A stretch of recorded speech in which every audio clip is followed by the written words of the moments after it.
எழுதின தீர்க்க யோபின் புஸ்தகம் 1ஆம் அதிகாரம் 1வது வசனம். யோபு 1:1.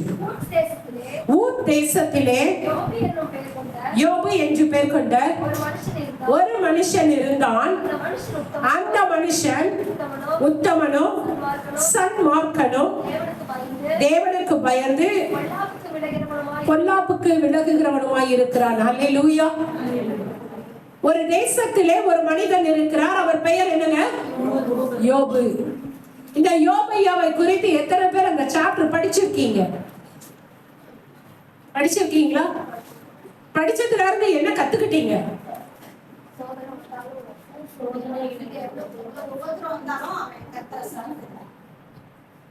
அவன் சொல்லக்கூடாது, அவர். மற்றவங்க எப்படி சொல்றாங்களோ தெரியாது. வேதத்தில் இருக்கிற பரிசுத்தவான்களுக்கு நாம் ரொம்ப மரியாதை கொடுக்கணும். அல்லேலூயா. அவர்கள் எல்லாம் எப்பேற்பட்ட கனமானவர்கள் இல்லையா? பேர் சொல்ல முடியாது. அப்போ அந்த யோபையாவை குறித்த குணங்கள் என்ன? இந்த அவருடைய வாழ்க்கை வரலாறை பார்க்கும் பொழுது 3 காரியங்கள் வருகிறது. ஒன்று, யோபையாவினுடைய குணங்கள் எப்படிப்பட்டவை. 2வது காரியம், பிசாசின் குணம் எப்படிப்பட்டது.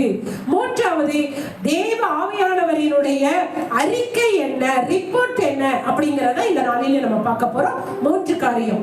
முதலாவது காரியம் பாருங்க, பிசாசின் குணம் என்ன அப்படின்னு நீங்க தெரிஞ்சுக்கிட்டீங்கன்னா நீங்களும் நானும் இந்த காரியத்துல அநேக தரம் வஞ்சிக்கப்படுகிறோம். சிலர் பிசாசின் குணம் பிடித்தவர்களாகவே இருக்கிறோம். அல்லேலூயா. யோபு புஸ்தகம் 1ஆம் அதிகாரம் 6வது வசனம் பாருங்க.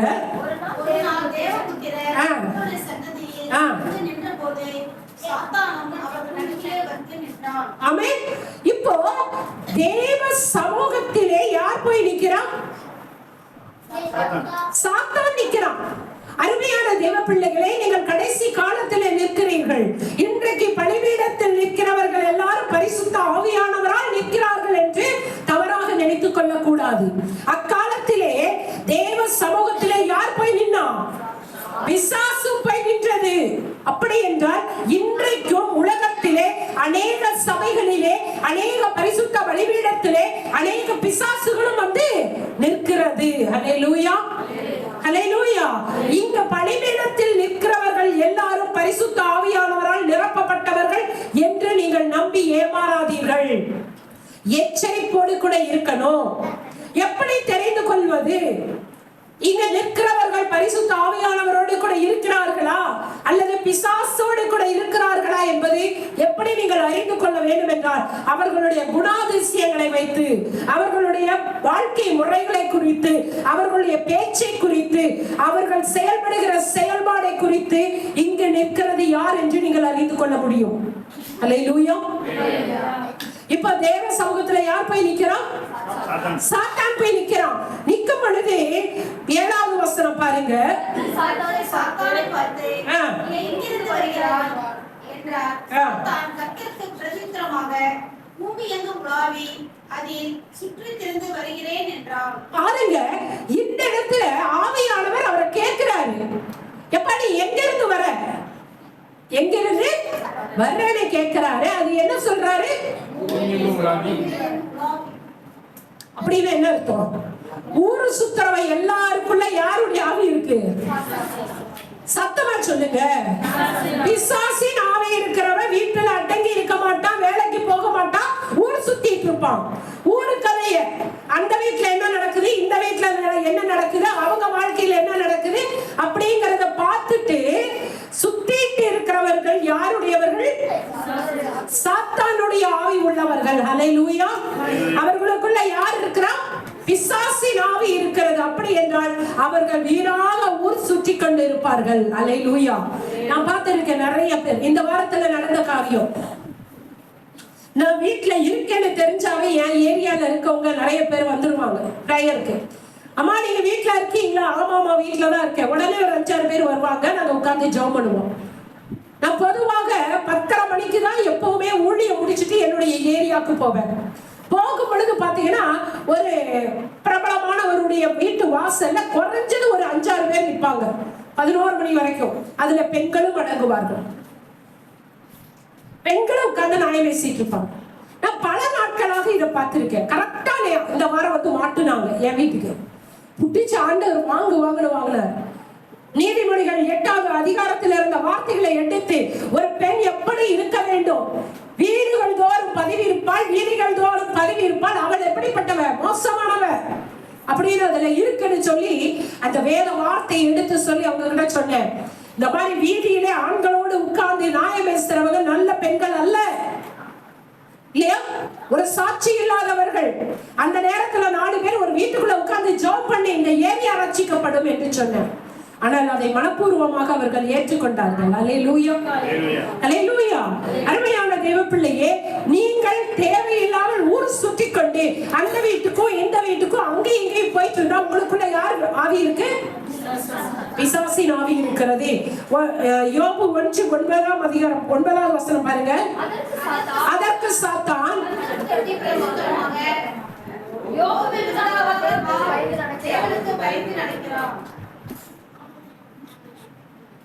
ஒருத்தர் படிக்கிறதுல ஒரு விட்டு கொடுக்கல இல்லைன்னா நீங்க எப்படி போய் எதை விட்டு கொடுப்பீங்க?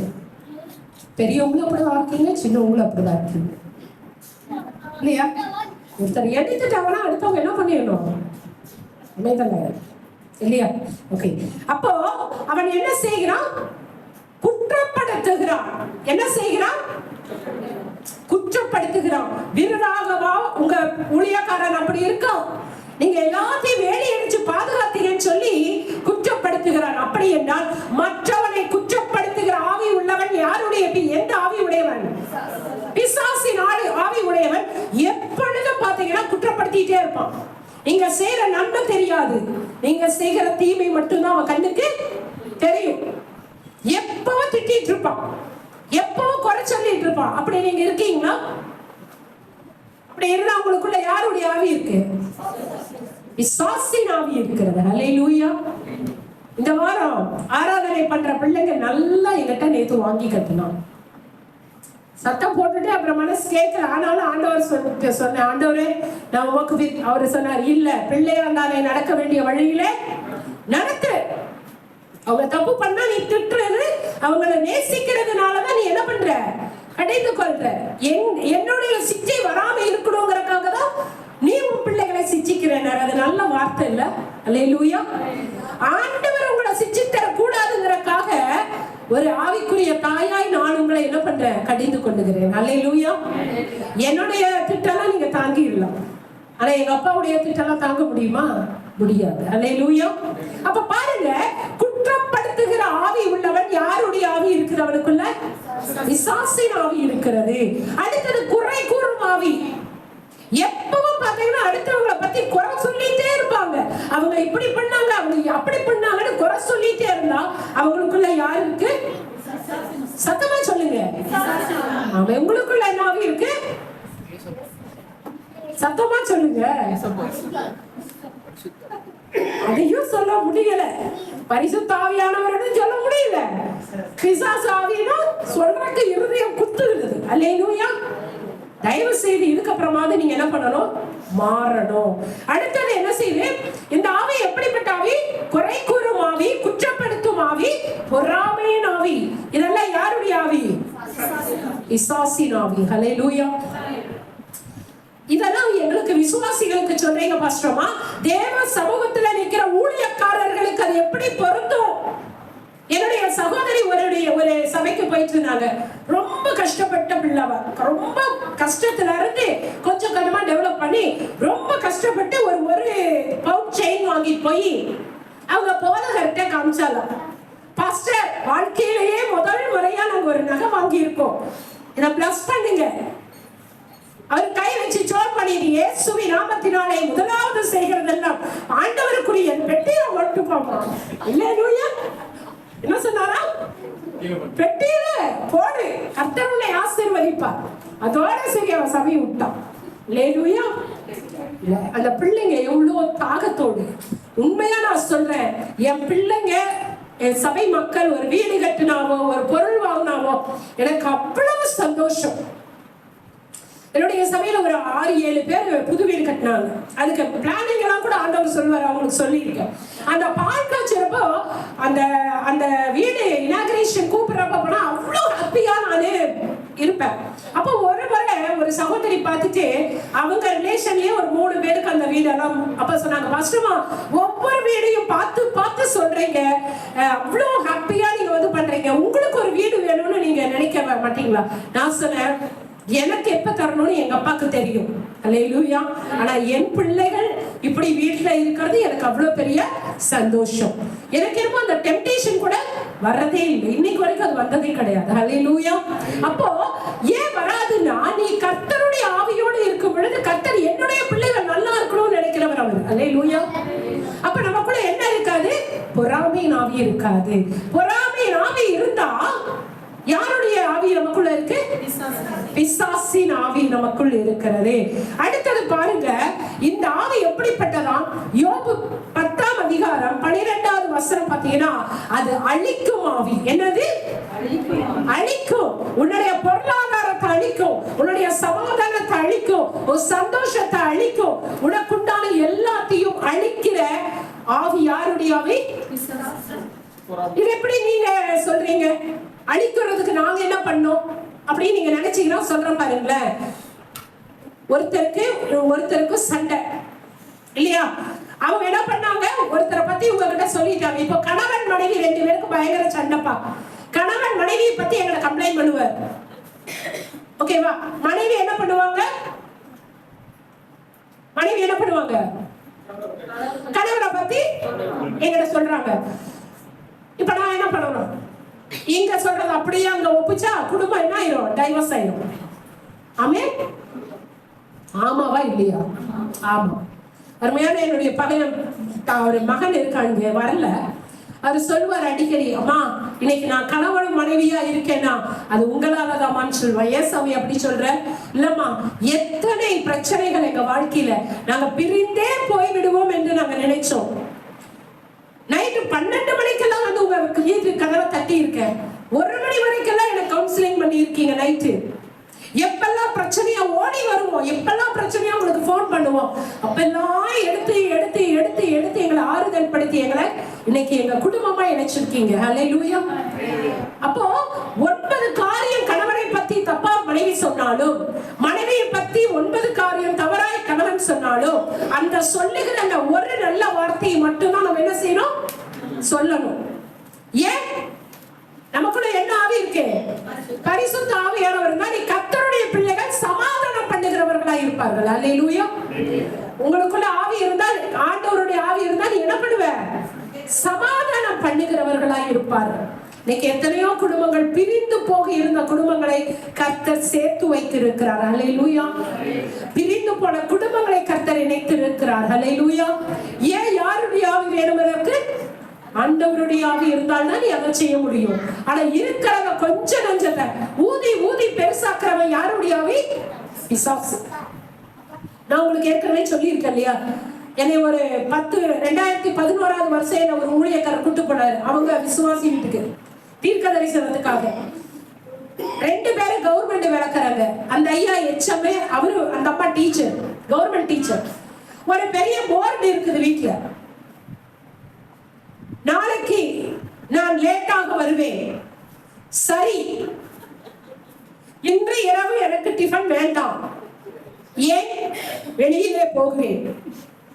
இப்படி ஒரு போர்டு. அங்க நான் போயிருக்கேன், நான் கூட்டிட்டு போயிருக்காங்க. பார்த்தா என்ன சிஸ்டர் இப்படி எல்லாம் போர்டு இருக்கு, இது கூட ஒரு கிளாஸோ அப்படின்னா?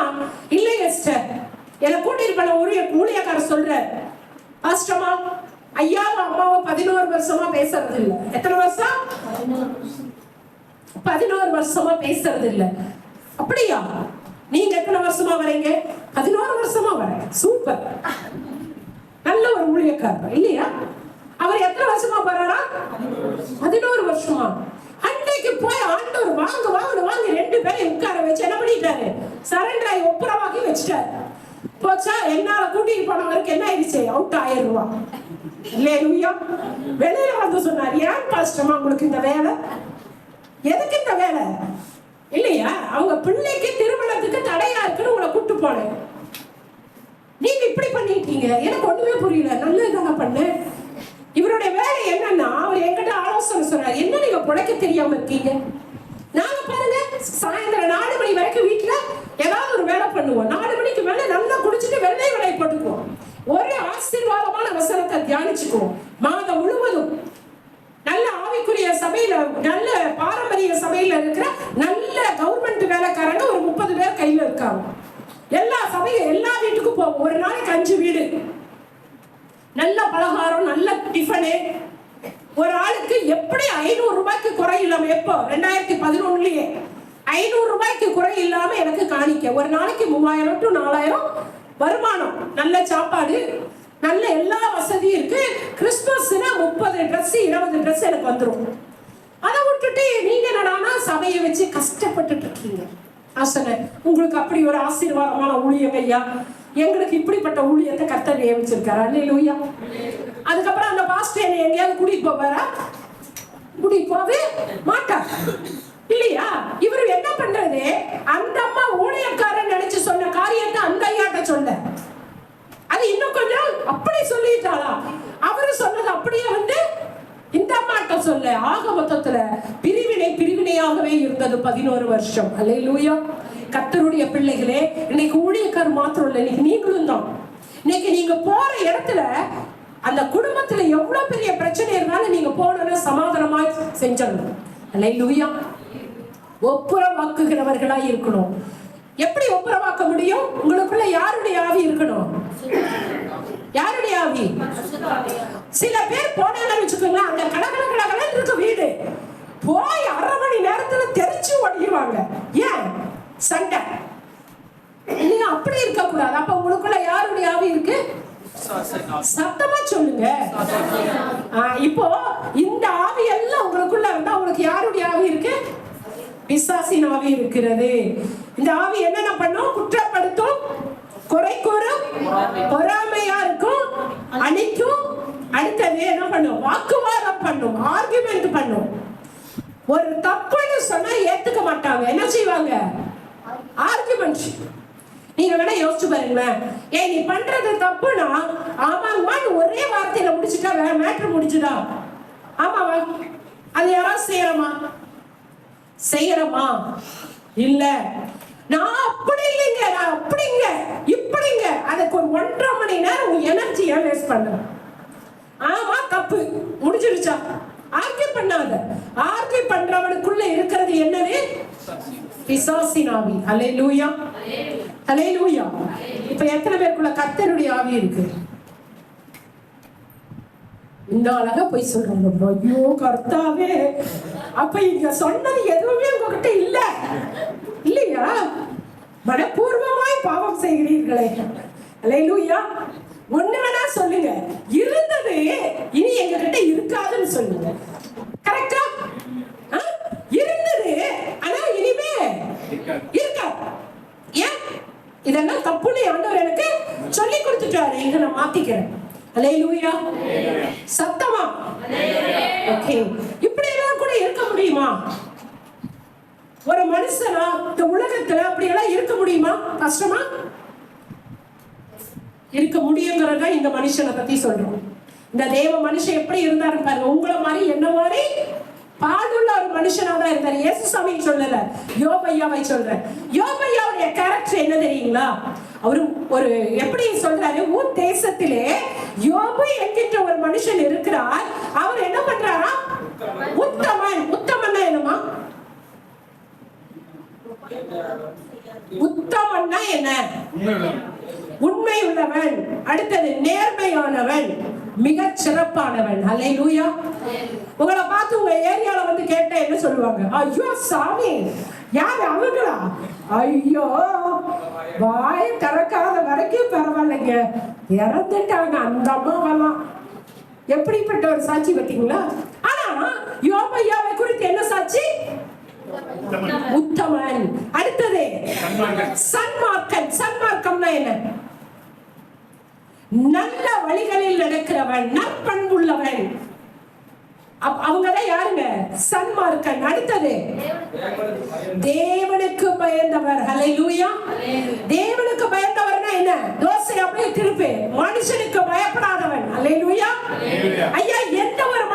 மனுஷனுக்கு பயப்படாமல் இருக்கிறானோ அவன் தேவனுக்கு பயந்து இருக்கிறான்.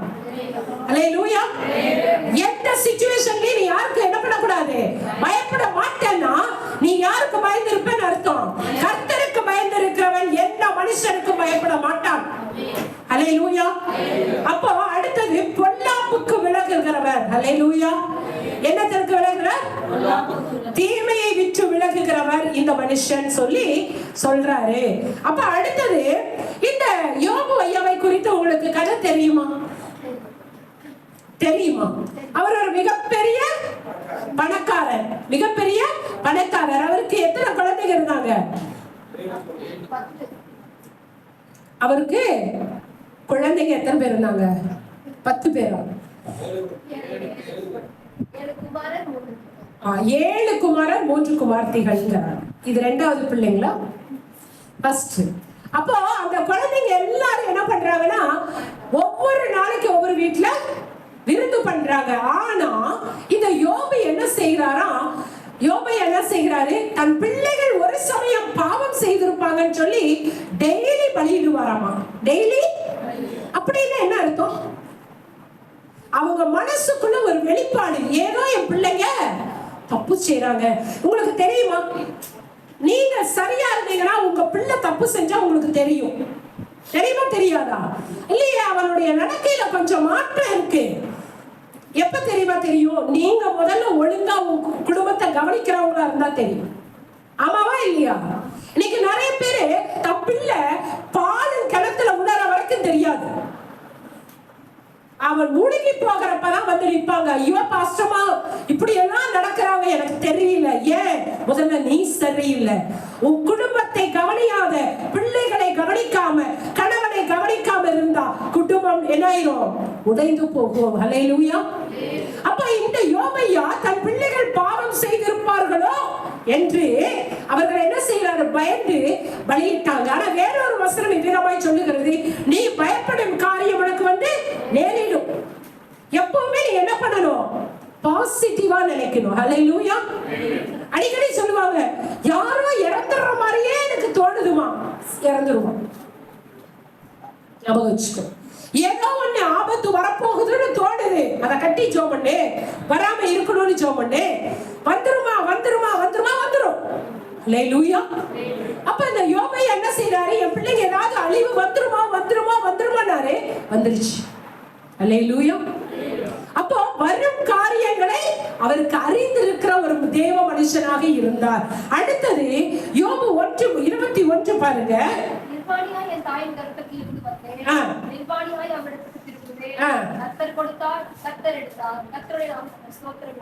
ஸ்தோத்தரிக்கிற மனுஷனாய் இருந்தார். ஹல்லேலூயா.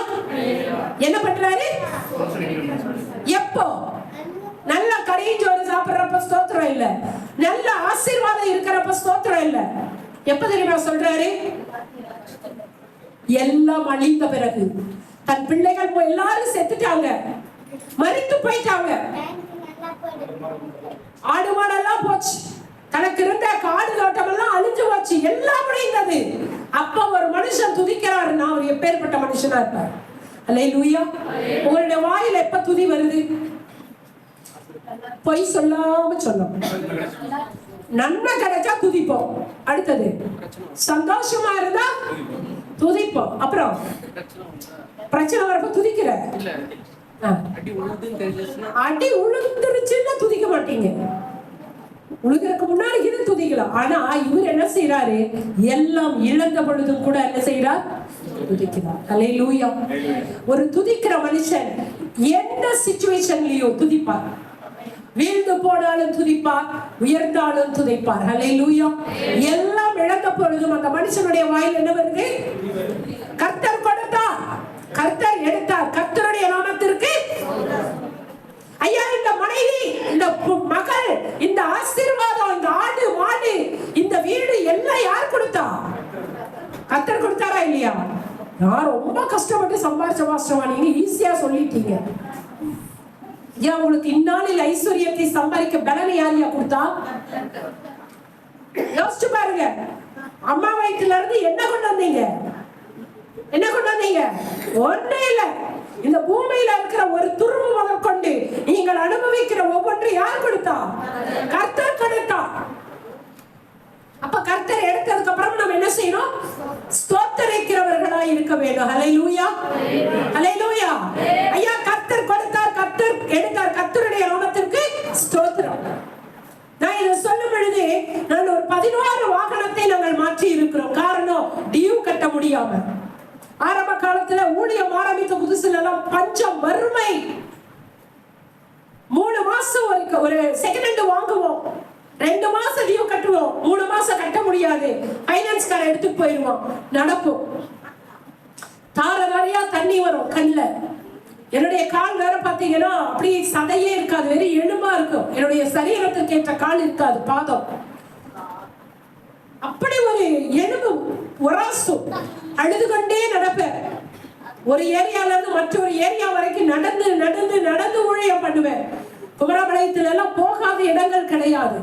இப்படி போகும் பொழுதெல்லாம் நான் சொல்லி சமாதானப்படுத்துகிறது என்ன தெரியுமா? 3 மாதம் நான் வாகனத்திலேயே போனேன். ரொம்ப கொலஸ்ட்ரால் ஏறிடுச்சு, எனக்கு வெயிட் கம்மி ஆகணும், நான் நல்லா இருக்கணும், என் ஆண்டவர் எடுத்துட்டாரு. நான் நடக்கும் பொழுது அது எனக்கு ஆரோக்கியத்தை கொடுக்கும். நான் நடக்கிறேன் என்று சொல்லி நான் நடப்பேன். ஹல்லேலூயா. ஒரு நாள் தேவ சமூகத்துல இருந்து சொல்றேங்க, என் வாழ்க்கையில கடந்த பாதைகள் அவ்வளவு நெருக்கம். என்னை ஆரம்பத்துல இருந்து பார்த்தவர்களுக்கு தெரியும். படாத அவமானம், படாத கஷ்டம் இல்ல. பட்டினா என்னன்னு தெரியும், அவமானம்னா என்னன்னு தெரியும், வியாதினா என்னன்னு தெரியும், எல்லா துரோகம் என்ன எல்லாத்தையும் நான் அனுபவிச்சேன். ஆனா எல்லாவற்றிலும் நான் இந்த இடத்துல நின்று ஒன்றை சொல்லுகிறேன், என் தேவனை நான் குறை சொன்னதே கிடையாது. ஏன்பா இதை அனுபவிச்சீங்கன்னு கூட கேட்டது கிடையாது. ஹல்லேலூயா, கேட்டதே கிடையாது. ஆனா என்னுடைய நெருக்கத்திலே எத்தனையோ முறை என் ஆண்டவர் கேட்டு இருக்கிறார், நீ இப்படி கேட்பாயா, ஏன் என் வாழ்க்கையில இது வந்ததுன்னு கேட்பையான்னு கேட்டிருக்காரு. நான் சொல்ல கேட்க மாட்டாண்டவரே, நீங்க என் வாழ்க்கையில ஒண்ணு அனுமதிச்சீங்கன்னா அது கண்டிப்பா என் வாழ்க்கையில நன்மைக்கு. ஹல்லேலூயா. சொல்ல முடியுமா? சொல்லுவீங்களா? நீ கர்த்தரை நல்லா ருசிச்சிருந்தீங்கன்னா கண்டிப்பா சொல்லுவேன். ஹல்லேலூயா. என்னுடைய நான் ஏற்கனவே சொல்லியிருக்கேன், எனக்கு ஒரு சின்ன ஆக்சிடென்ட் ஆச்சு. அந்த ஆக்சிடென்ட்ல பாத்தீங்கன்னா நான் கீழே விழுந்துட்டேன்.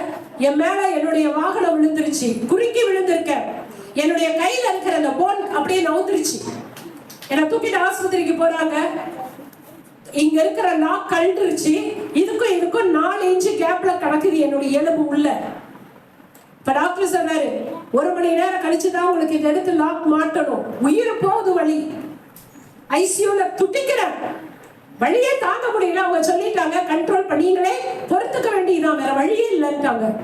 ஐசியூல கதறி அழுதுட்டு இருக்கப்போ என் ஆண்டவர் அருகிலே வருகிறார். வந்து கேட்டார், ஏன்? ஏன்னா ஊழியத்துக்கு மட்டும்தான் நான் போவேன், வேற எங்கேயும் நான் வெளியில போனதே கிடையாது. ஊழியம் முடிச்சுட்டு வர்றப்ப விழுந்துட்டேன். என் ஆண்டவர் கேட்கிறார், ஏன் இதை நான் அனுமதிச்சேன்னு கேட்பையாமா? அப்ப நான் சொன்னேன், ஆண்டவரே, நீங்க என் வாழ்க்கையில இதை அனுமதிச்சிருக்கீங்களா, என் வாழ்க்கையில நன்மைக்கு தான்.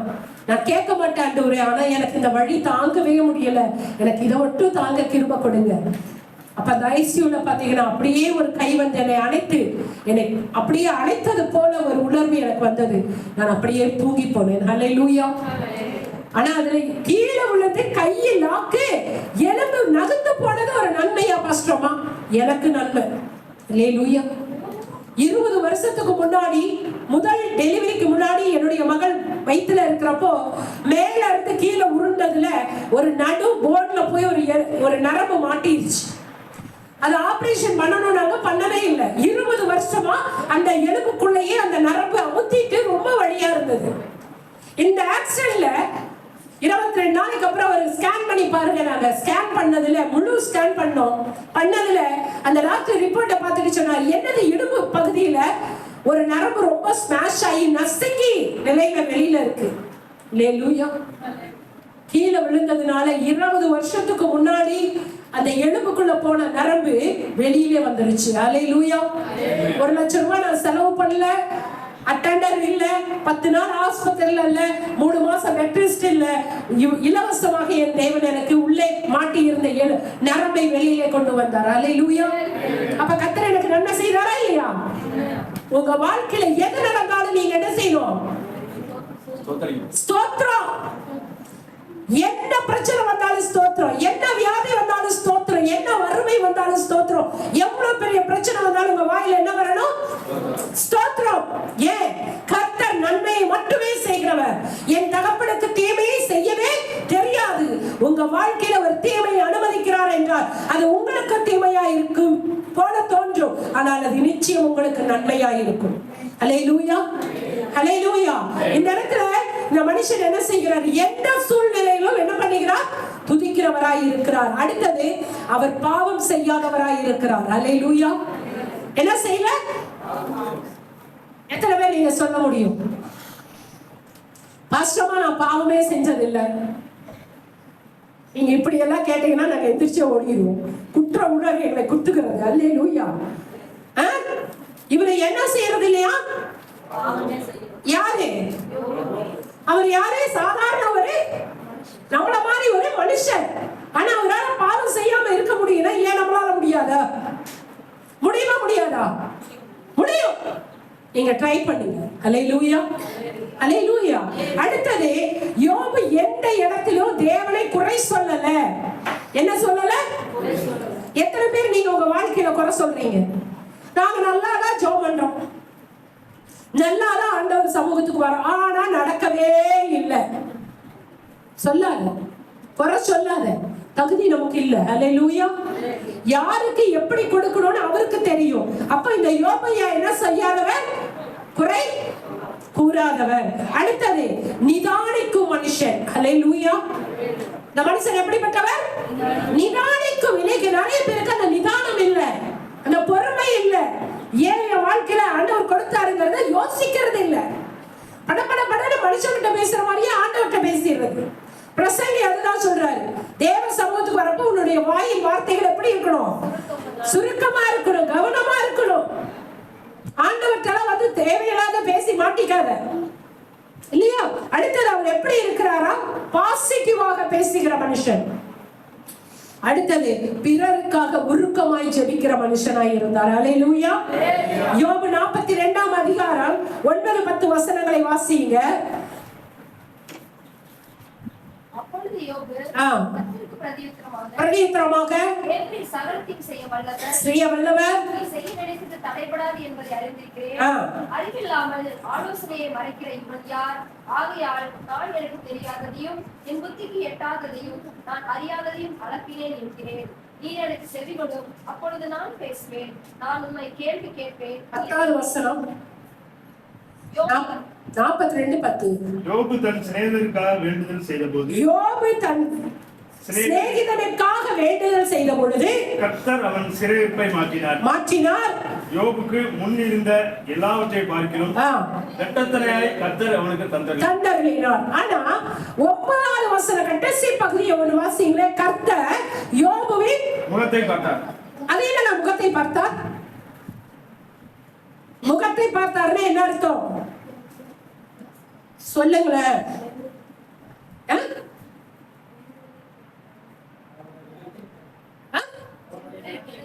ஏன் முகத்தை பார்த்தாரு?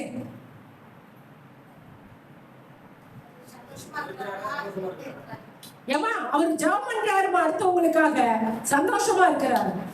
ஐயா, என்ன ஒரு மனுஷன் தன் வேண்டுதலிலே பிறருக்காக வேண்டுதல் செய்யும் பொழுது உண்மையும் உத்தமமாக பிறருடைய கஷ்டத்தை தன்னுடைய கஷ்டம் போல பாவித்து உண்மையாய் தேவனை நோக்கி பார்க்கிறாரா என்று அவருடைய முகத்தை பார்க்கிறார். அல்லேலூயா.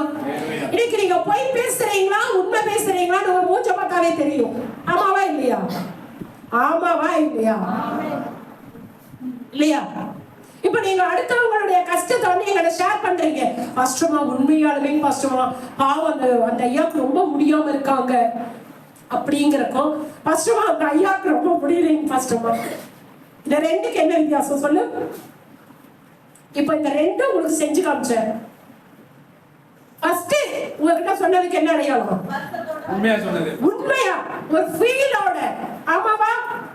ஆமா. ரெண்டாவது அவனுக்கு கஷ்டத்துக்கு நம்ம சிரிச்சு பாவம் கஷ்டமா, பாவம் ரொம்ப கஷ்டப்படுறாங்க. ஏன்? வாய் சொல்லுது, இருதயம் அந்த ஃபீல் வரல. அல்லேலூயா. ஆனா யோபையா ஜெபிக்கும் பொழுது அவனுடைய இருதயத்தை பார்க்கறதுக்கு பதிலா ஆண்டவர் எதை பார்த்தாரு? அகத்தின் அழகு எதுல தெரியுது?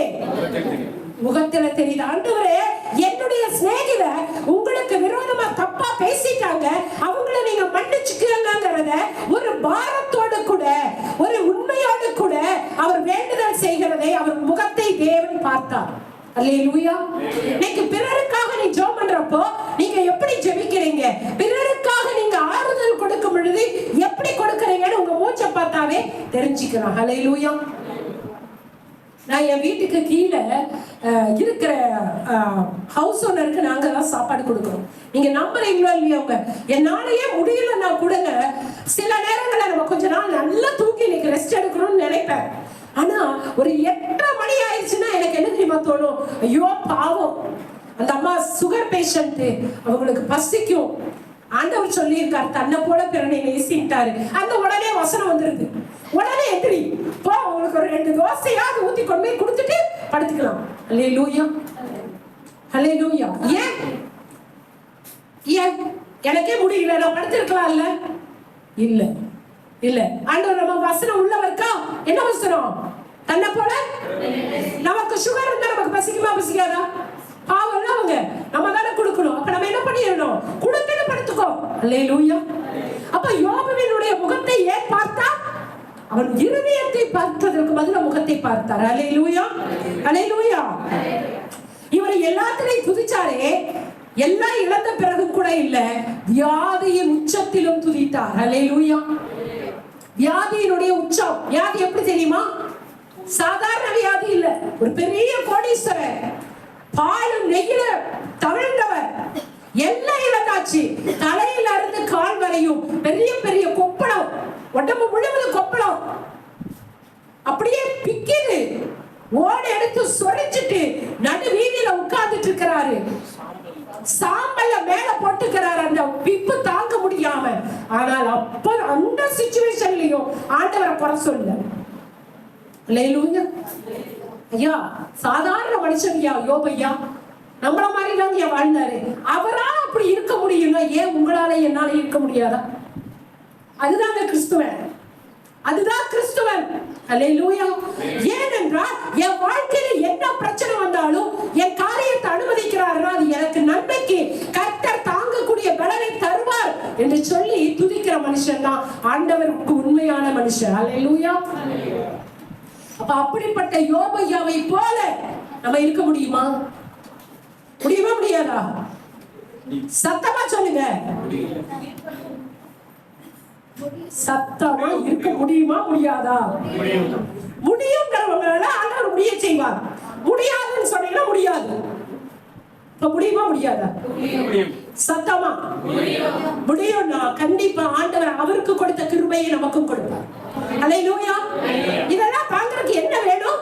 கிருபை. அல்லேலூயா. ஆண்டவர் உங்களோட கூட இருந்தா நிச்சயமா நீங்களும் யோபையாவை போல ஒரு பக்தி வைராக்கியம் உள்ள மனுஷனாய் இருக்க முடியும். ஆமென். அடுத்தது ஆண்டவர் என்ன சொல்றாரு பாருங்களேன். என் தகப்பன் எவ்வளவு நல்லவர் பாருங்க. இப்ப யார பத்தி பார்த்தோம்? பிசாசை குறிச்சு பார்த்துட்டோம், யோபையாவை குறிச்சு பார்த்துட்டோம். இப்ப ஆண்டவரை குறிச்சு பார்க்க போறோம். யோபு 1:7 வசனம். சாத்தானை பார்த்து, நீ எங்கே இருந்து வருகிறாய் என்றார். சாத்தான் கர்த்தருக்கு பிரதியுத்தரமாக, பூமி எங்கும் உலாவி அதில் போதும். நல்லா தெரிஞ்சுக்கங்க, என் தகப்பன் எப்படிப்பட்ட மேன்மையானவர் பாருங்க. தேவ சமூகத்தில் நிற்கிற பிசாசை கூட விசாரிக்கிறவர். அல்லேலூயா. ஐயா, நீ யாரா இருக்கலாம், நல்லவரா இருக்கலாம், யோபையாவா இருக்கலாம், பிசாசா இருக்கலாம், யாரா இருக்கலாம், நீ வந்து நிக்கிற இடம் எது? தேவ சமூகம். நீ தேவ சமூகத்தில் நிக்கிற உங்களை யார் விசாரிக்கிறா? என் தேவன் உங்களை விசாரிக்கிறவராய் இருக்கிறார். அல்லேலூயா. தேவ பிள்ளைகளை மாத்திரம் விசாரிக்கிறவர் அல்ல, அவருடைய சமூகத்தில் நிக்கிற பிசாசையும் விசாரிக்கிறவர் என் தேவன். அப்படி என்றால் நீங்க வாரம் வாரம் இங்க வந்து சொல்றீங்களே, உங்க பிரச்சனைகளை சொல்றீங்களே, என் தேவன் கேட்காமல் இருக்க மாட்டார். நிச்சயம் கேட்டு பதில் கொடுப்பார். அல்லேலூயா. எத்தனை பேர் ஆமென் சொல்றீங்க? அல்லேலூயா. தேவ சமூகத்திற்கு வந்து நீங்கள் நிற்கும் பொழுது கர்த்தர் உங்களை விசாரிக்கிறார். உனக்கு என்ன வேணும்? உன் பிரச்சனை என்ன? எதுக்காக என் சமூகத்துக்கு வந்திருக்க? வந்துட்டு உங்களை வெறுமையா அனுப்ப மாட்டார். கொடுத்து அனுப்புகிறார். அல்லேலூயா. எங்க வந்து நிற்கும் பொழுது வீட்டில் இருந்தா இல்ல, எங்க வரணும்? தேவ சன்னிதானத்திற்கு வந்திருக்கிற உங்களை என் தேவன் விசாரிக்கிறார். அருமையான தேவ பிள்ளையே, இன்றைக்கு 2 மணி நேரம் இங்க உட்கார்ந்து இருக்கியே, என்னை நாடி என்னை நம்பி இங்க வந்திருக்கியே, என் வீட்டிற்கு வந்திருக்கிறாயே, உனக்கு என்ன பிரச்சனை? அல்லேலூயா. உனக்கு நான் என்ன செய்யணும்? நீங்க வந்திருக்கிற உன் குறை என்ன, உன் விண்ணப்பம் என்ன, உன் வேண்டுதல் என்ன சொல்லு, நான் உனக்கு என்ன பண்ண செய்யறேன்னு சொல்லி கேட்கிறேன். விசாரிக்கிற தேவன் நம்முடைய தேவன். அல்லேலூயா. அடுத்தது அவர் சொல்றாரு, அவனுடைய நினைவுகளை அறிகிறாராம். யாருடைய நினைவுகளை? தேவ சமூகத்தில் நிற்கிற உங்களுடைய நினைவுகளையும் என் தேவன் அறிவார். அல்லேலூயா. நீ சில நேரம் நீங்க கேட்கறதுக்கு மறந்து கூட போயிருக்கலாம், ஆனா என் தேவன் உங்களுடைய நினைவுகளை அறிந்து உங்களுக்கு உதவி செய்வார். அவர் சொல்றாரு, என் தாசனாகிய யோபுவின் மேல் கவனம் வைத்தாயோ? தெரிஞ்சிருச்சு. நீங்க வந்து நிக்கிற உங்களுடைய இருதயத்தை இங்க நிக்கிற பாஸ்டமாக்கு வேணா தெரியாம இருக்கலாம், ஆனால் என் தேவனுக்கு உங்கள் இருதயத்தை தெரியும். உங்களுக்கு என்ன தேவைன்னு தெரியும். நீங்க எந்த நிலையில இருக்கீங்கன்னு ஆண்டவருக்கு தெரியும். அல்லேலூயா. தேவ சமூகத்துல வந்து இந்த பிசாசை பார்த்து சொல்லுகிறார், என் தாசனாகிய யோபுவின் மேல் கவனம் வைத்தாயோ? அவருடைய நினைவுகளை அறிந்துட்டார். அடுத்தது சொல்றாரு பாருங்க, 8வது வசனம். கர்த்தர் சாத்தானை நோக்கி, என் தாசனாகிய யோபின் மேல் கவனம் வைத்தாயோ? உத்தமனும் சன்மார்க்கனும் தேவனுக்கு பயந்து போதுமா? நல்லா தெரிஞ்சுக்குங்க. இப்போ ஆண்டவர் பிசாசை பார்த்து சொல்றாரு. என்ன சொல்றாரு தெரியுமா? பூமியில உத்தமனும் சன்மார்க்கனுமாகி என்னுடைய பிள்ளை மேல் கவனம் வைத்தாயோன்னு சொல்லி தேவனுடைய பிள்ளைகளை பற்றி ஒரு நல்ல சாட்சி கொடுக்கிற தேவன் நம்முடைய தேவன். அல்லேலூயா. ஐயா, இந்த உலகத்துல நீ நல்லவனி எவனும் சொல்ல தேவையில்லை, யாரும் சொல்லணும்னு அவசியம் இல்லை. உன்னை உருவாக்கிற என் தேவன் சொல்லுவார் உன்னை குறித்து நற்சாட்சி. அல்லேலூயா. நீ நல்ல ஆண்டவருக்கு உண்மை உத்தமமாய் வாழ்ந்தா யார் சாட்சி சொல்லுவா? சத்தமா சொல்லுங்க. தூக்கம் வந்துருச்சு பாஸ்டர்மா. அல்லேலூயா. தூங்குறவங்க சொல்லுங்க பார்க்கலாம். அல்லேலூயா. ஆமென். சூப்பர். அப்பவாது எந்திரிச்சிட்டீங்களா இல்லையா? உங்களை குறித்து என்ன சாட்சி சொல்ல போகிறார் ஆண்டவர்? உங்களை பார்த்து ஆண்டவர் என்னப்பா சாட்சி சொல்லுவாரு? சொல்லுவாரா? என் தாசனாகிய கிளாடியின் மேல் கவனம் வைத்தாயோ? என் இருதயத்திற்கு ஏற்றவள் ஆண்டவர் சொல்ல முடியும். நம்ம வாழ்றோமா? இல்லைங்க, வாழணும், வாழ பிரயாசப்படுங்க. அல்லேலூயா. கர்த்தர் உங்களுக்கு உதவி செய்வார். இல்லையா? அவர் யாருக்கு பச்சைவாதம் உள்ளவர் அல்ல. ஐயா, நாடு யோபையா இப்ப இந்த சாப்டர் தியானிக்கிறப்ப நான் என்ன தெரியுமா சொன்னேன்? ஆண்டவரே, நீங்க சாத்தானுக்கு அனுமதி கொடுத்தீங்க. யாரு தொடருக்கு? யோபையாவை தொடருக்கு. ஆனாலும் ஆண்டவரே, தயவு செய்து நீங்க அனுமதிச்சிடாதீங்க, இந்த பேதையால தாங்க முடியாது. அல்லேலூயா. ஏன்னா உங்க கிருபை தான் வேணும். என்ன அனுமதிக்கிறது கூட யாருக்கு அனுமதிக்கணும்? விசாச நம்ம தொடர்ந்து யாரு அனுமதி கொடுக்கணும்? ஆண்டவர் அனுமதி கொடுத்தாதான் தேவனுடைய பிள்ளைகளை பிசாசு தொட முடியும். அல்லேலூயா. அப்ப ஆண்டவரே, தயவு செய்து அனுமதி தராதீங்க, எங்களால தாங்க முடியாது, நீங்க மாத்திரம் எங்களுக்குள்ள இருங்க சுவாமி. அல்லேலூயா. அடுத்தது, ஆண்டவரே, எனக்கு இந்த சாப்டர் தியானம் சொன்ன எனக்குள்ள ரிப்பீட் ஆயிட்டே இருக்கிற ஒரு காரியம் பாருங்க. நம்மளுடைய தகப்பன் எப்படிப்பட்டவர்னு நீங்க புரிஞ்சுக்குங்க. யோபு 2:3 படிங்கள. அப்பொழுது கர்த்தர் சாத்தானை நோக்கி, நீ என் தாசனாகிய யோபின் மேல் கவனம் வைத்தாயோ? உத்தமனும் சன்மார்க்கனும் தேவனுக்கு பயந்து பொல்லாப்புக்கு விலகிறவனுமான மனுஷனாகிய அவனை போல பூமியில் ஒருவனும் இல்லை. முகாந்திரம் இல்லாமல் அவனை நிர்மூலமாக்கும்படி நீ என்னை ஏவின போதிலும் அவன் இன்னும் தன் உத்தமத்திலே உறுதியா. ஐயோ பாருங்க, யாருங்க சொல்றாங்க? என்ன சொல்றாரு? அந்த உத்தமத்திலே உறுதியா இருக்கிறார். இல்ல, அதுல ஒரு வரி சொல்றாரு,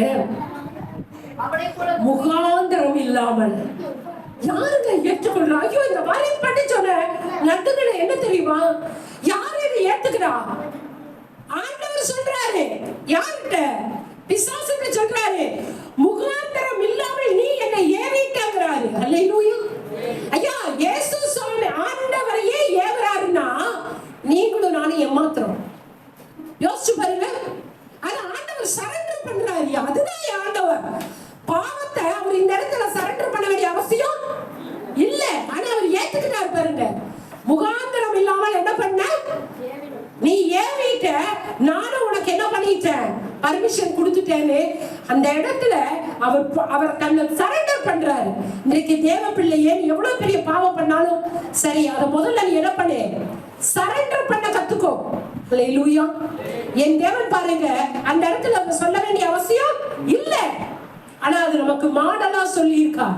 நீ என்னை ஏவிட்ட, நான் உனக்கு அனுமதி கொடுத்துட்டேங்கிற. நீங்க எத்தனை பேரு இப்படிப்பட்ட இறுதி நமக்கு இருக்கு?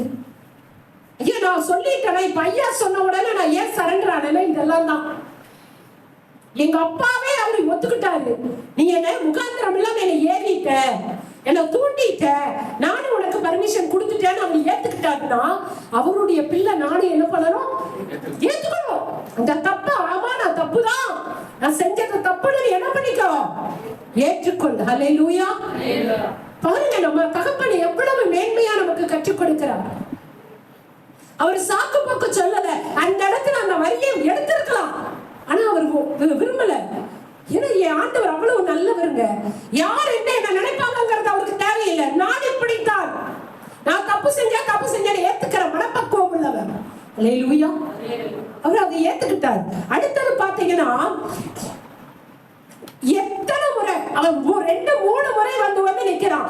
எத்தனை முறை நீ தேவ சமூகத்துக்கு வந்தாலும் அத்தனை முறையும் உனக்கு பதில் கொடுக்கிற தேவன் என்னுடைய தேவன். ஒரு சாத்தானுக்கு பதில் கொடுக்க முடியும் என்றால் தேவனுடைய ரத்தத்தினாலே மீட்கப்பட்ட உங்களுக்கும் எனக்கும் அவர் பதில் கொடுக்காமல் அனுப்புவாரா? அனுப்ப மாட்டார். நிச்சயம் வந்திருக்கிற உங்களுக்கு இன்றைக்கு பதில் உண்டு. இரண்டாவது, அவர் காற்றினால் பேசுகிற தேவன், அவர் முகத்தை பார்க்கிற தேவன்.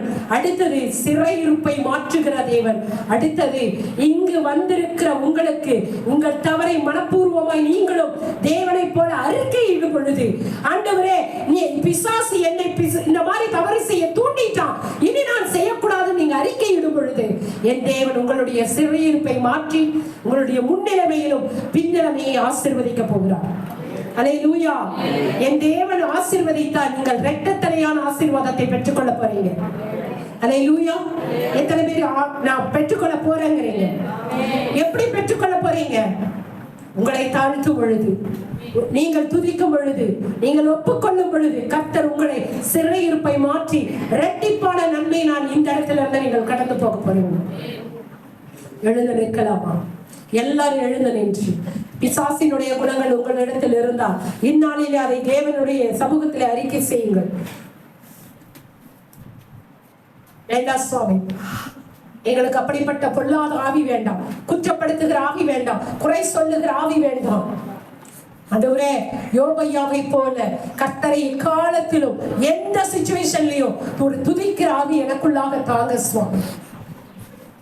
உத்தமனும் சன்மார்க்கனும் பொல்லாப்புக்கு விலகுகிறவனும் கர்த்தருக்கு பயப்படுகிற மனுஷன் உங்களாலே ஆண்டவரே ஒரு நற்சாட்சி பெற்ற மனுஷனாய் ஒரு மனுஷன் வாழ முடியும் என்றால் எங்களையும் நீர் அவ்விதமாய் மாற்றுவீராக. எல்லாரும் வாய்களை திறந்து சொல்லுங்க. எல்லாரும் சொல்லுங்க, யோபையாவின் ஆசீர்வாதம் எனக்கு தாங்கன்னு சொல்ற நீங்க அவரை போல என்னை மாற்றுவீராக. ஆண்டவரே, எல்லா சூழல்லையும் உம்மை நாங்கள் குறை சொல்லாத இறுதி எனக்கு வேணும், குற்றப்படுத்தாத இறுதிய வேணும், எப்பொழுதும் துதிக்கிற இறுதிய வேணும். ஆண்டவரே, எனக்கு கிருபை கொடுங்க. ஆண்டவரே, எங்களையும் அப்படியாக மாற்றுவீராக. பிசாசு உங்களையே ஏவி இருக்கான்னு சொன்னா நாங்க ஏமாத்துறோம் சுவாமி. ஆண்டவரே, நாங்கள் அப்படிப்பட்ட இடத்திற்கு இடம் கொடாதபடி நீங்க எப்பவும் எங்களோடையே இருங்க. ஆண்டவரே, எங்களையும் ஆண்டவரே நாங்கள் தாழ்த்துகிறோம். நீங்கள் சிறையிருப்பை நீங்க மாற்றுங்க சுவாமி. பாவத்தை மறைக்கிறவன் வாழ்வடைய மாட்டான், அவற்றை அறிக்கை செய்து விட்டு விடுகிறவனோ இரக்கம் பெறுவான்னு சொன்னீங்க. அந்த இரக்கத்திற்காக காத்திருக்கிறோம். அதுதான் இந்த நாளில ஆண்டவர் நமக்கு கற்றுக் கொடுத்திருக்கிறார். ஒத்துக்கோ, தவறு என்னன்னு ஒத்துக்கோ, சரண்டர் பண்ணு, மனம் திரும்பு. கர்த்தர் நிச்சயம் பெரிய காரியம் செய்ய போகிறார். பார்த்து கொண்டு இருக்கிற தெய்வ பிள்ளைகளே, உங்களுடைய சிறையிருப்பை தேவன் மாற்ற போகிறார். உங்களை இரட்டத்தனையான ஆசீர்வாதத்தினால் நிரப்ப போகிறார். முன்னிலையை காட்டிலும் பின்னிலை மாபெரும் ஆசீர்வாதத்தை வைத்திருக்கிறார். பெற்றுக்கொள்ளுகிறது உங்க கையிலே இருக்கிறது. கர்த்தர் உங்களை ஆசீர்வதிப்பாராக. ஆயிரக்கமும் கிருபையும் நிறைந்த